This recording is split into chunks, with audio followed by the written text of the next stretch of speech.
Hey there, hi, welcome to the channel. I am Garrett and thank you for spending some time with me today because in this video, we're talking all about some of the things that all stylish homes have in common. These decor details are gonna take your home from ordinary to extraordinary. And I love that for you. The first thing that luxury, beautiful, stylish homes all have in common isn't necessarily something expensive. It's not something that's about the money, and it never is. It's all about the details, and that is a great rug. Now that could mean a number of things. The size of a rug could be great, but for me, it's the color, it's the pattern, it's the details that are tying everything together. Having a rug in your space, we all know is great. It grounds it, it pulls everything together, it makes an area look defined. Excellent, beautiful. A lot of designers will tell you all of the furniture has to sit on the rug. It has to sit on the rug. I think that works in some spaces depending on what you're going for. If you're going for modern luxury, absolutely, do it. If you're going for something that feels a little homier, a little cozier, I don't actually think that's the answer. I think layering the rug and having it be partially under most of the furniture actually makes it feel a little softer, a little more intentional. Do with that information what you will. For me, it's about the pattern, the details, the colors, and how it's tying in your space. Don't be afraid to be adventurous. You know, solid colored rugs have been a trend for a little while, but just because you get a solid color rug doesn't mean it can't have a pattern in it, right? It could be raised, it could be cut into it. I had a conversation with a client where we were saying, okay, we want a solid color rug, but we want a pattern. And if we do a raised pattern, it's gonna feel a little more traditional. If we do a cut-in pattern, where it's like inset into the rug, it's gonna feel more modern. So you take that and run with it in your space. If you have an extremely traditional feeling space, you could add in a more geometric rug with a little bit of a bolder print, modern, okay? We're not talking about just graphic, we're talking geometric angles on the rug and the pattern of it. That could make your space feel incredibly decadent, luxury, modern. And the opposite is also true. If you have a home that's a little generic and you're like, I want it to feel more traditional and cozy, well, you could get a new shack. You could get something that's a little more traditional than that. Now, choosing a rug, difficult. Not the easiest thing to do, but a great resource is my Amazon storefront, linked in the description box down below. I am going to curate a selection of gorgeous rugs of all styles that you can go through and choose, find the size that works for you and could be perfect for your home. Another thing every stylish home has. You think I'm about to say a coffee table book? I can see it in your eyes. I'm looking right here. I'm not gonna say it. You could do with that what you will, okay? The thing every stylish home has in common is that they're using one principle in decorating that you're missing out on, and that's about entertaining. Every seat in the house should be reachable to a table, a small table for a drink to be set on. You need it in your space. And this could look like anything, okay? Why is this a good thing stylish homes have? One, because a small accent table is a great place to add big style, big personality. This is almost like sculpture. It can be artwork. And there's a lot of great ones out there also in my Amazon storefront. Also, in the description box down below. Love that for you. But it's a great principle to think about because you can add personality, this artwork-like moment, but also functionality, right? If you're entertaining, if you're having a large group of people over, even if you're just having one friend over, even if it's just yourself, I like to have a table near me where I can set my cup of coffee, set my tea, set a cocktail, if you will, darling. You can do all of these things by having these small tables around. I have stone plinths that I will use as these accent tables that I love because, right, this gorgeous stone in the space. Oh, stunning, stunning. Especially if there's like a really great marble you like and you don't want to do that in your kitchen. I have a lily pad shaped accent table. What do you mean the table is shaped like a lily pad? What do you mean? It's I love it. Some great tables online and available to you. Look for something vintage, look for something a little more petite. You can actually get a really decadent looking traditional table or something really sleek and ultra modern. Don't sleep on the accent side table. And sometimes that's the little thing you need to pull all of it together. And no matter what your space looks like, that can be hard. That can be difficult if you're not a trained designer like me. But I am, and I'm here for you. I've got your back, I've got you covered. You could always book a one-on-one virtual design consultation with me. If you feel like a little something is off in your home and you're like, I can't get to the bottom of it, I don't know what's going on, or you're just looking for a review so you can upstage everyone you know, book a call in with me. Give me a tour. I'll look around and I'll tell you exactly what you need to change to bring your place to the next level. You can book that using the link in the description box down below or by going to intro.co/GarrettLeChic. Another thing every stylish home has, every single one of them, and I will not be hearing any critique or hear anything about it otherwise, is that they are referencing their artwork in their soft furnishings. I'm the biggest believer in artwork. I love gorgeous artwork. Get it from an artist, get something one-off, get something nobody else has. Don't buy it at a box store. Okay, get something interesting and cool. But artwork is its own thing in itself. The content of the artwork doesn't always match the context of the space, right? So it doesn't always go, it doesn't always match. That's perfect, that's great. I don't want it to perfectly, all right? It shouldn't, because that means it stands out a little bit. It's that little special moment that our eye immediately goes to. Love that. But we need to be making references to it in the soft furnishings to make it feel cohesive and bring it into the space so it's not an eyesore, it becomes a part of the space. It has organically evolved in that way. So pull out a couple of the colors from the artwork that you like and bring it into the soft furnishings. Soft furnishings are pillows and throw blankets. You could even extend that into a rug. You could even say an accent chair kind of sort of counts as a soft furnishing because we can do it in a really bold or interesting pattern. Those are great places to tie everything in together. And artwork is completely subjective. What I think is artwork might not be what you think is artwork, and that's great. Look at this space here.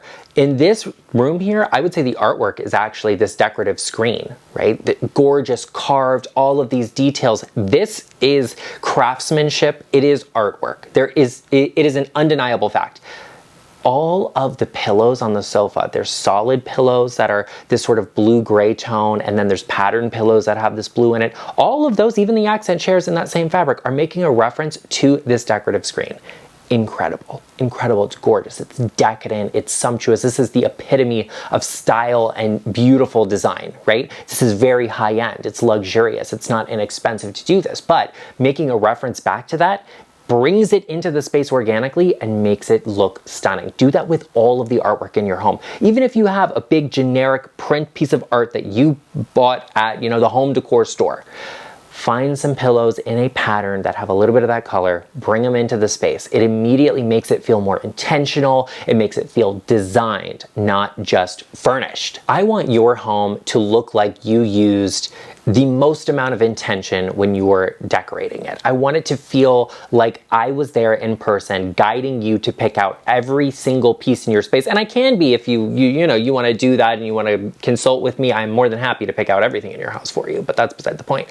What I'm getting at though is that you need all of the information you can get. So be sure you have taken a moment and hit the subscribe button and joined us. Become a part of our GarrettLeChic family. You need all of the information in this video. You need all of the information in all of the videos because you do not want to be caught without it and then have to go back and spend more money fixing it later. So be sure you take a moment, hit that subscribe button, become a part of our GarrettLeChic family, and join us here. I'd also greatly appreciate if everyone watching could give this video a like and give it a little bit of hype to get it shared across the platform. Another thing every stylish home has that yours may be missing, and I hate to break it to you, but it is plants. I know all of the plant mothers are living. You need some life in your home. Life in your home is essential, okay? For me, do I have a green thumb?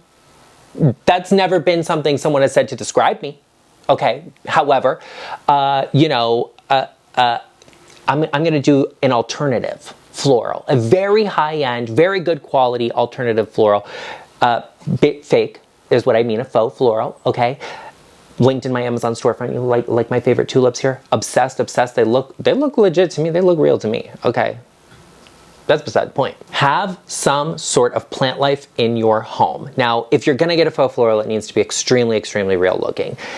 Usually, most people are better plant parents than they realize, okay? I think I'm a horrible plant parent and I'm slightly better than that, so do with that information what you will. You're better at it than you realize. So think long and hard, look for a hardy plant that will survive in your space that you don't have to put a ton of effort into, okay? Like, we all have lives, okay? I'm not gonna be, like the plant keeper of the house. Like, I have dogs I gotta take care of, okay? Amongst all of the other things that are involved in maintaining a household, having a ton of plants is not my passion. right? But adding that little bit of greenery, that life into your space is an easy way to bring some lively energy into it and to set it into this interesting space, okay? A plant is a great thing to have because of the greenery it brings in and that reference to nature. When I see a plant in a space, when I see like a green plant in a space, immediately it creates a reference point to everything outside, to all of the greenery outside of your windows inside. And so it doesn't have to match anything, okay? Like, you don't have to have a ton of green in your house to have a plant. Okay, plants are green. Nature is green. That's the whole point. So when I see a plant, like I have an arrangement of florals here, I have these ones here. Outside of my space here, I have this gorgeous window looking out to a green space and trees and all of that. It brings all of that inside, every little bit of it inside because of that little pop of green. That's what a plant does in your space. And there's a million other reasons to have a plant too. I mean, you say, oh, it's you know, oxygen scrubbing the space. Yeah, I love that for you. Okay, great, wonderful, slay. We love being able to breathe in our homes.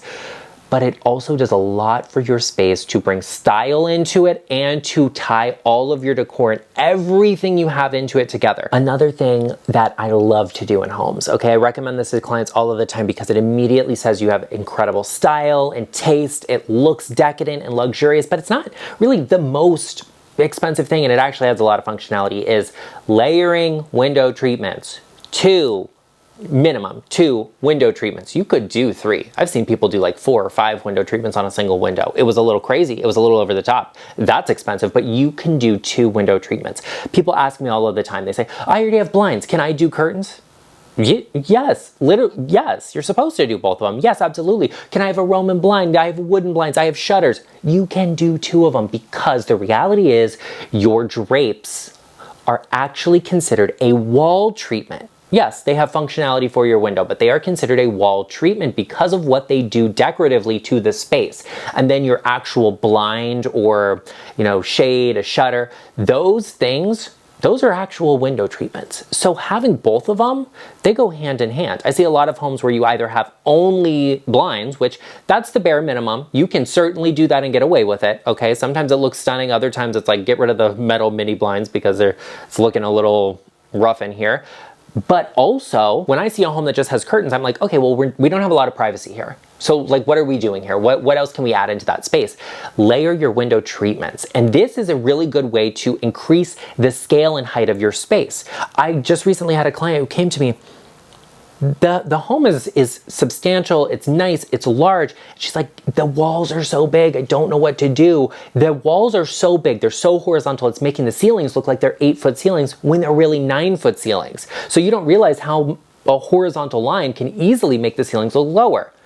That's what the drapes are for. They are the vertical lines in the space that elongate it, that break up a lot of those horizontal lines to create that sense of height in the space. So layering them together, stunning, gorgeous, gorgeous. Because also with your drapes, if you're really using them a lot and they're not perfectly, and I mean perfectly measured for your space, they look messy. They get caught up on the floor, they aren't stacked and layered correctly if they're not properly trained, which is a whole other topic. You can even do a wooden blind and then you can do a soft, beautiful drape, you know, to get the best of both worlds. You can do a blind for blackouts on a window and then do sheers to create that privacy. You can do draperies, you can do sheers, you can do Roman blinds.